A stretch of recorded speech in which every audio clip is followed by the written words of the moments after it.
میرے حضور نے ارشاد فرمایا جب کوئی شخص فوت ہو جاتا ہے تو اس کا جو سلسلہ اعمال ہے منقطع ہو جاتا ہے، عمل کے کھاتے کلوز ہو جاتے ہیں، لیکن فرمایا 3 سلسلے ایسے ہیں جو ختم نہیں ہوتے، 3 کھاتے ایسے ہیں جو جاری رہتے ہیں۔ اللہ اکبر۔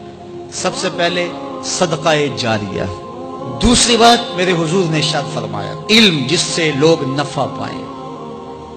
اللہ اکبر۔ علم کسی کو سکھا دیا، وہ تسلسل باقی رہے۔ ہمارے استاد قبروں میں چلے گئے، لیکن آج ہزاروں طلباء کو اور لاکھوں عوام کو ان کے دیے ہوئے جو سبق تھے جو انہوں نے ہمیں پڑھایا آج ہم لوگوں کو بتا رہے ہیں، تو ان کی روح کو اس کی برکت پہنچ رہی ہے، پھر یہ ان کے استاد، پھر ان کے استاد۔ تو علم نافع یہ کبھی بھی کھاتے کلوز نہیں ہوتے۔ اور تیسری بات میرے حضور نے فرمایا نیک اولاد جو ماں باپ کے لیے مغفرت کی دعائیں کرتی ہے، یہ صدقہ جاریہ ہے، یہ کبھی بھی ختم ہونے والا سلسلہ نہیں ہے۔ میں کہتا ہوں کہ اولاد اگر نیک ہے، اہتمام سے دعا نہیں بھی کرے گی تو دن میں کتنی مرتبہ کہے گی ربنا اغفر لی والدی، اے اللہ مجھے بھی بخش دے، میرے ماں باپ کی بھی مغفرت کر دے۔ ایک شخص کے 5 بیٹے ہیں، 4 بیٹیاں ہیں، 3 بیٹے ہیں، 4 بیٹیاں ہیں، تو اب سارے نمازی ہیں، تو روزانہ 5 نمازوں میں کتنی مرتبہ ربنا اغفر لی والدی۔ تو اولاد والدین کے لیے اسپیشل دعا کرتی ہے جو ہے وہ نماز کے اندر، اور اگر اولاد صالح نہیں ہے تو نماز کے اندر دعا کرنا تو دور کی بات ہے، چونکہ وہ نماز نہیں پڑھتی، صالح نہیں ہے، تو دعا کیا کرنی ہے؟ ایسی اولادوں کو بھی میں جانتا ہوں جنہوں نے اپنی سکی ماں کا جنازہ نہیں پڑھا، سکے باپ کا جنازہ نہیں پڑھا۔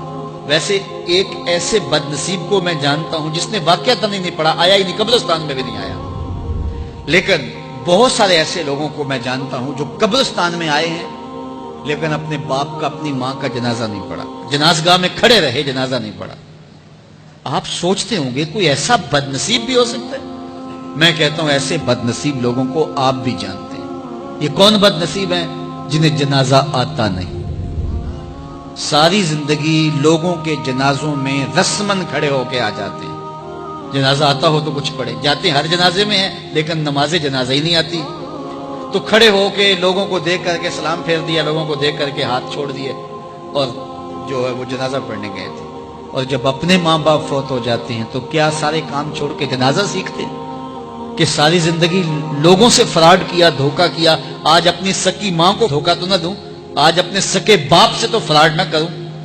ساری زندگی جو لوگوں سے فراڈ کرتا رہا، پھر ایک دن اپنی سکی ماں سے بھی فراڈ کیا، اپنے سکے باپ سے بھی فراڈ کیا۔ اور مجھے بتاؤ شخص سے بڑا کوئی بدبخت ہو سکتا ہے کہ جو اپنی سکی ماں سے فراڈ کرے اور وہ بھی مرنے کے بعد، سکے باپ سے فراڈ کرے، اس کی لاش پڑی ہوئی ہو اور وہ اس سے فراڈ اور دھوکہ کر رہا ہو؟ اگر اس کے اندر ضمیر ہو تو ڈوب کے مر جاتا کہ میں اپنی ماں سے فراڈ کر رہا ہوں اور اپنے باپ سے فراڈ کر رہا ہوں۔ تو یہ کتنی بڑی بد نصیبی ہے کسی اولاد کی اور کسی ماں باپ کی بھی کہ اس کی اولاد بھی اس کے لیے جنازہ پڑھنے کی صلاحیت نہیں رکھتی ہے۔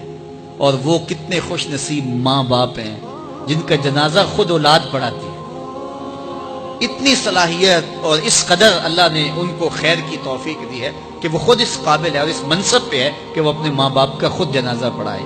کوئی جنازہ پڑھائے بڑی برکت ہے، لیکن جس خلوص سے بیٹا دعا کر سکتا ہے کوئی اور تو نہیں کر سکتا ہے۔ تو اپنی اولادوں کو نماز جنازہ سکھاؤ، اپنی اولادوں کو دین سکھاؤ، یہ عادی بن جائے نماز کے، تاکہ بعد از انتقال دعاؤں کے سلسلے جاری رہیں۔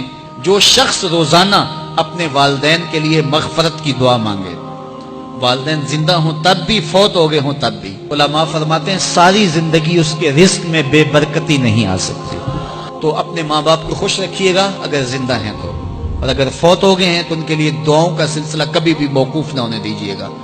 5 گانا نمازوں میں تو دعا چلتی ہی رہتی ہے، اس کے علاوہ بھی دعا مانگے۔ اللہ آپ کو، مجھے، سب کو اپنی رحمتوں کے سائے میں رکھے، ہم سب کے ماں باپ کی مغفرت فرمائے۔